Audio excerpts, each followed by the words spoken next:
bá nínú game ẹ ṣe kábíyèsí mi ní kówó mi ti pé kí ló fà kàtìkàtì mi gbé kíní ọ̀dẹ́ ìgboro wọn ti já sí òun tábà wí fọgbọ́ ṣé yẹn lọ́gbọ́n máa ń When gbọ́ injustice becomes law, resistance becomes a duty.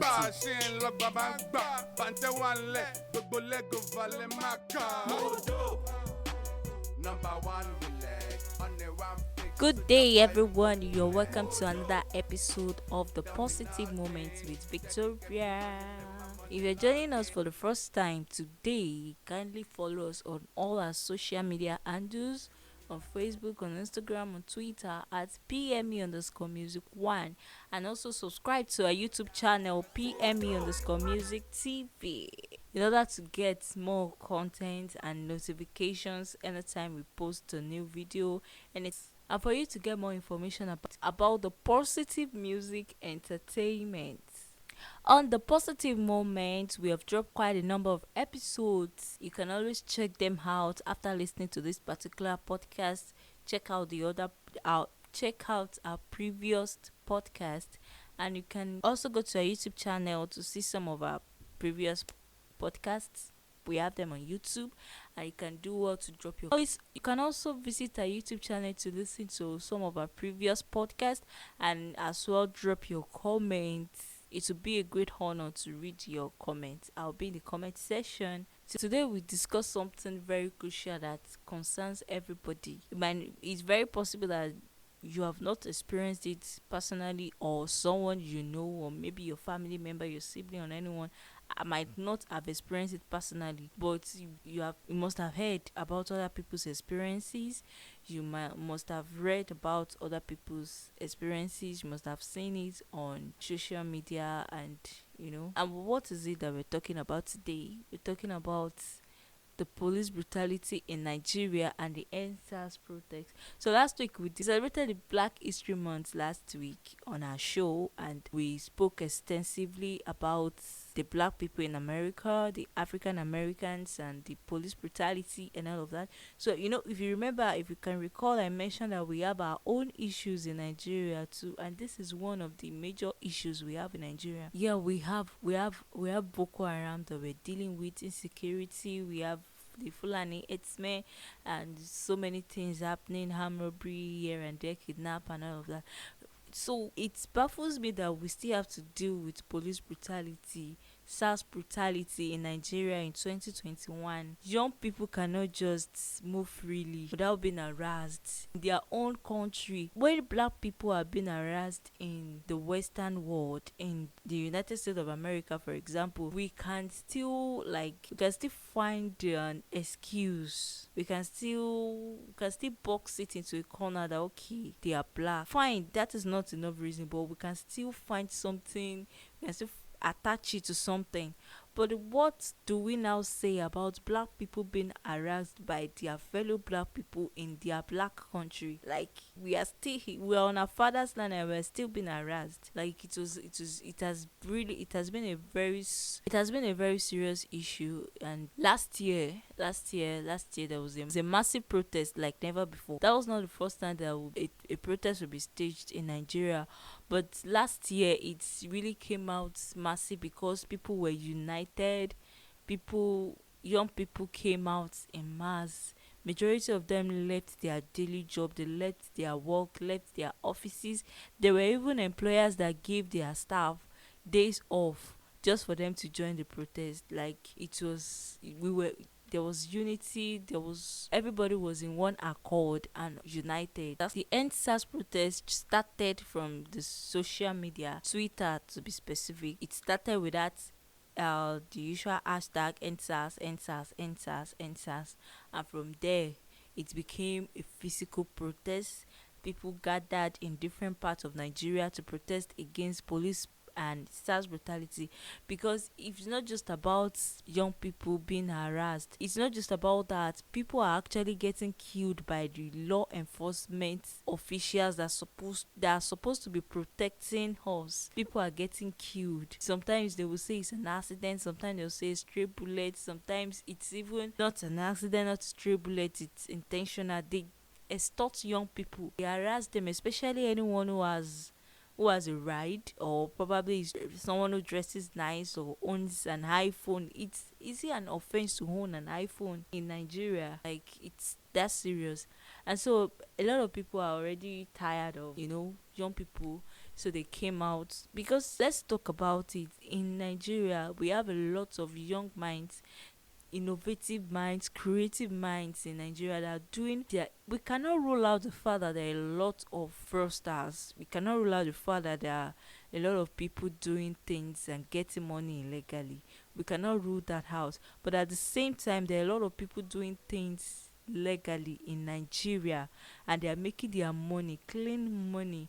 They do all sort of things. There are people who are content creators, there are writers, there are comedians, there are people who are in the tech industries, there are people who are bloggers, there are people who are web developers and all of that. Those kind of people, they are making their money legally. But I don't know. But the police, the SARS, the police, everybody just see any young person who is not the son of a popular politician or a popular businessman, they'll just assume that no, you must be doing something illegal for you to have that kind of money, or for you to whereas Nigerian youths are not lazy. They have their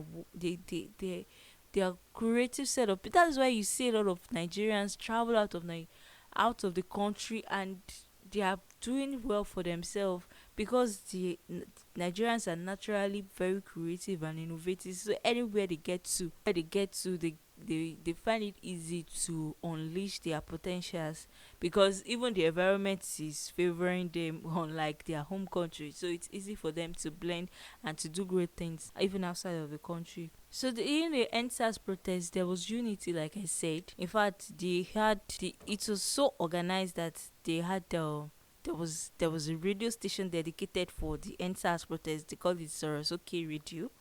There was there were hotlines to call in case of any emergency. There was a legal team available. There was a medical team available. There was food team. In fact, they even get people who prepares food and bring it to the protest ground and shares it with people. A lot of people were actually sharing and giving out stuffs to. As in, it was the oneness, the unity was there that period. Like, we're not thinking about the fact that is Hausa, I'm Igbo, is Yoruba, I'm Ebira, is Igala, I'm Idoma. There was nothing like that. Everybody was just doing everything in one accord, to the extent that even religion was not a barrier. When the Muslims wanted to pray, the Christians were guiding them. When the Christians wanted, they had their church services. There was no religious barrier. There was no earthly barrier.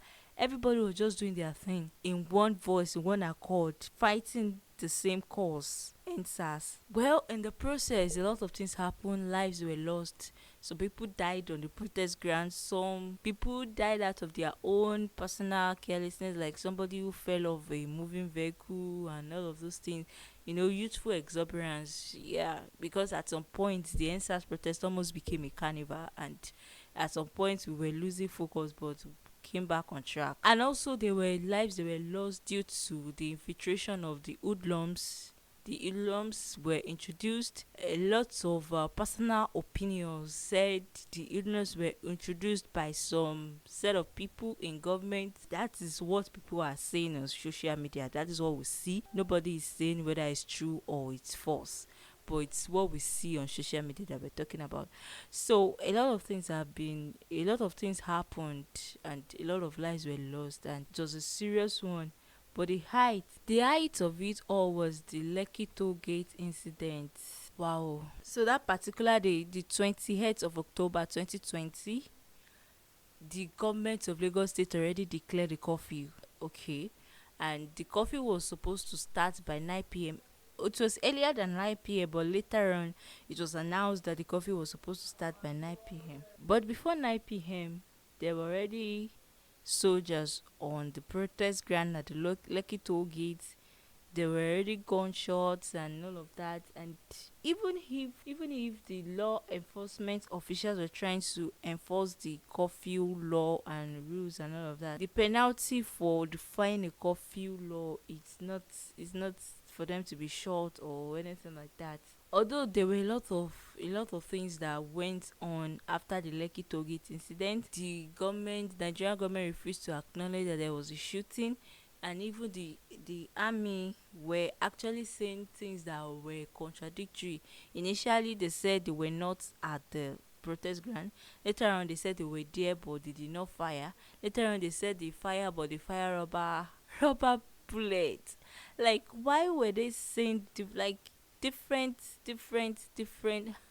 Like, I'm just tempted to use this hashtag that is trending right now, the Loriro challenge. Like, I'm tempted to say that Loriro. Like, I don't understand. Why can't they just have one voice? Why did they keep saying this today, say another thing tomorrow? Like, so it's obvious that something is wrong somewhere. Somebody is lying. The Nigerian government was saying something else. The Nigerian army was saying something else. Somebody is definitely lying.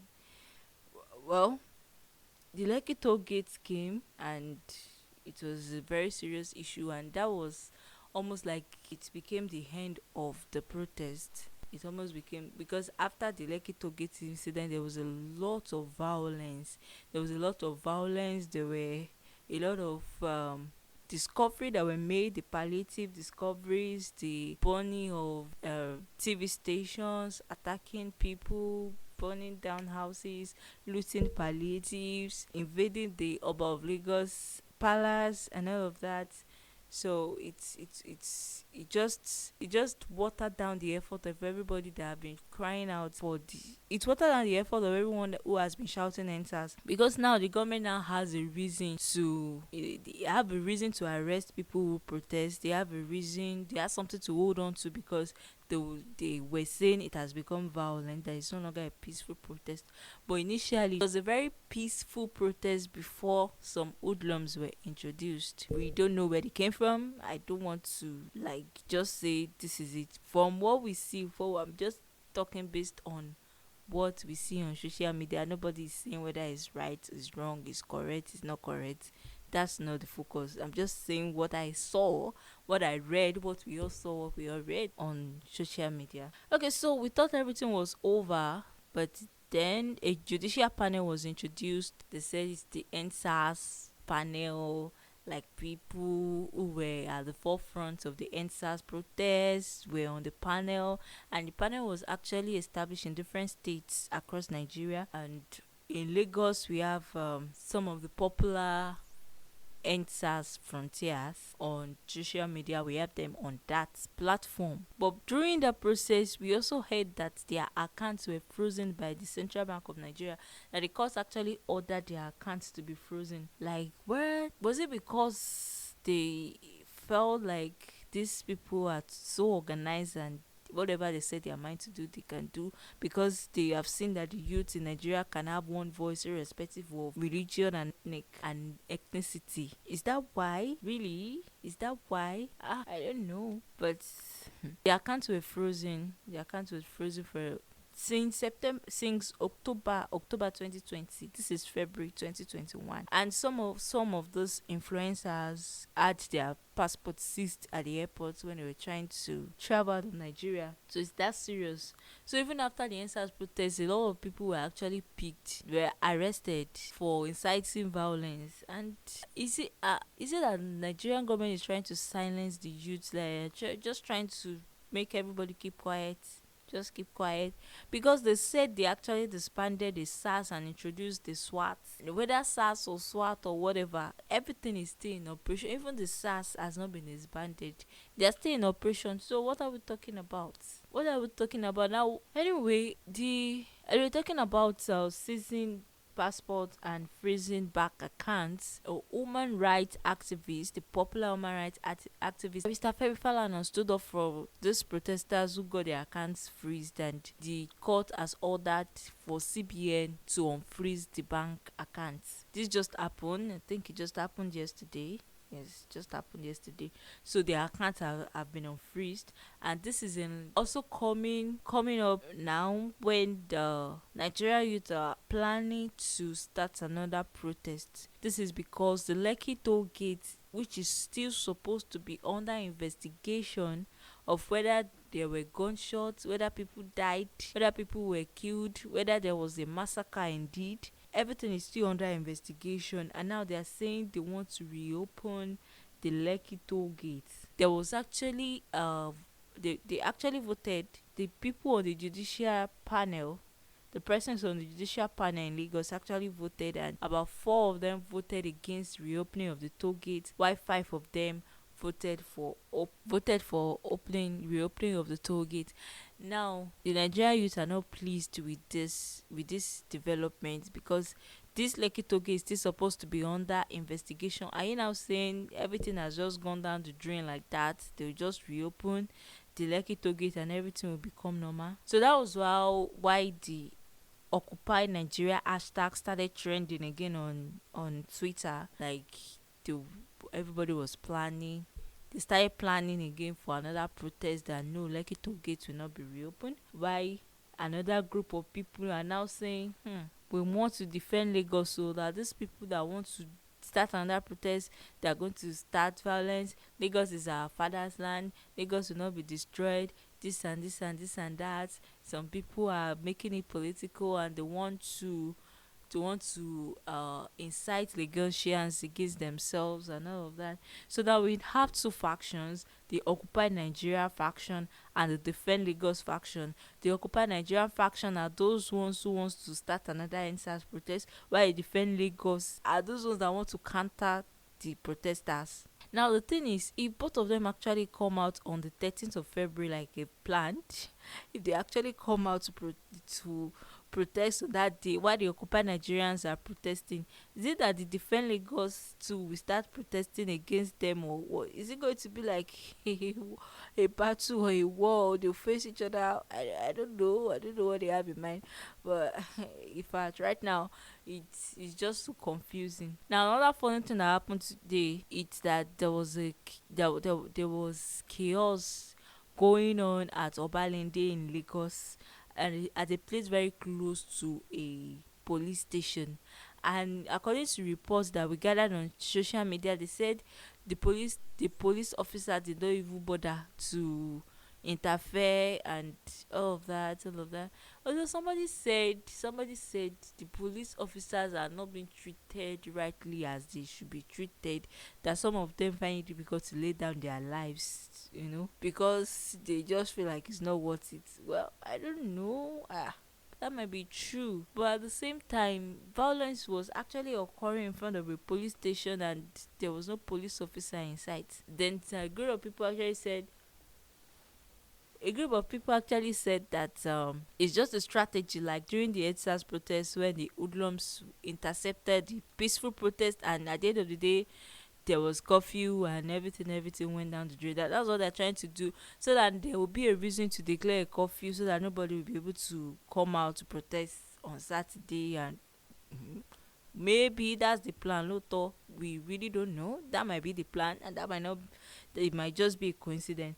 But whichever way it is, the chaos at Obalende, it's something like they said it was the Agberu and the touts and the NURTW guys. They were having issues, and right in front of a police station, and the police officers were not in sight. That's something else. Now, so the End Sars protest that we had in 2020, did it really have an effect? Because if it actually had an effect, we will not be thinking of another protest. The truth is, even after that protest, even during the protest and after the protest, and even after everybody has calmed down and the judicial panel has been established, we still hear cases of police brutality, SARS brutality. Those things are still happening. So that means the protest was just like there was no change. It did not yield the result it was supposed to yield.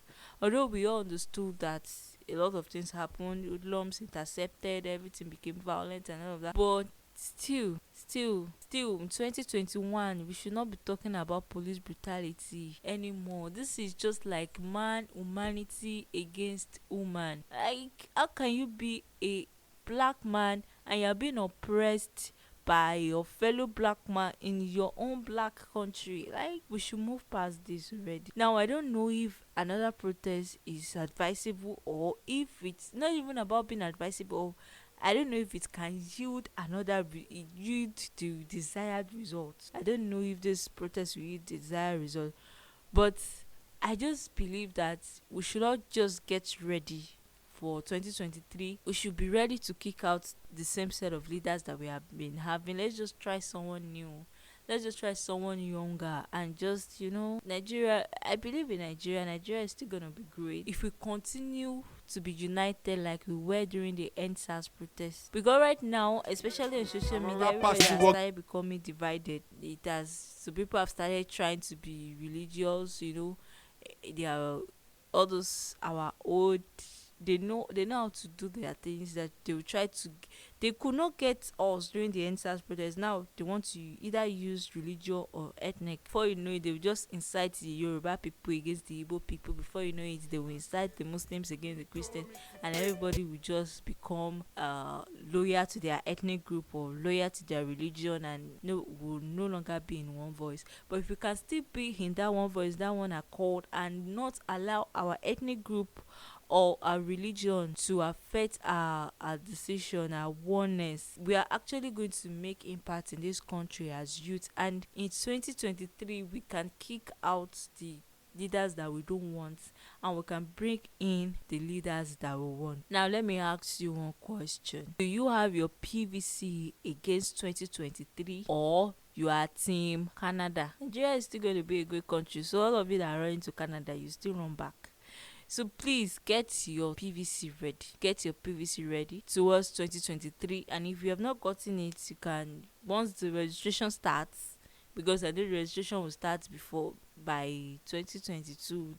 Get it, and please don't, because of money, because of 5,000 naira that they will give you at the polling booth, or because of you're loyal to somebody from your ethnic group or from you. No, please. Let's vote for competency, for merit, and for something different. I don't want to use the word change, because let's vote for something different, please. Nigeria is still going to be a great country. This is still the voice of Victoria, reaching you live from the inner studio of the Positive Music Entertainment, and this is the Positive Moment. Don't forget to follow us on all our social media platforms and subscribe to our YouTube channel. And I promise you, next week episode is gonna be a very exciting episode, because we're gonna do something different. We're gonna talk about something entirely different. Only to your imagination. Like, it's gonna be something very, very, very interesting. And you're really gonna enjoy. Till you hear my voice next time, I still remain Victoria. Yeah. Igboro gbé mi sórí, dreadlock burna boy, èmi bàbá ńlá, bí ti Chama star boy. CIA way, PME. Denzel, you know I love you, baby. Let it go.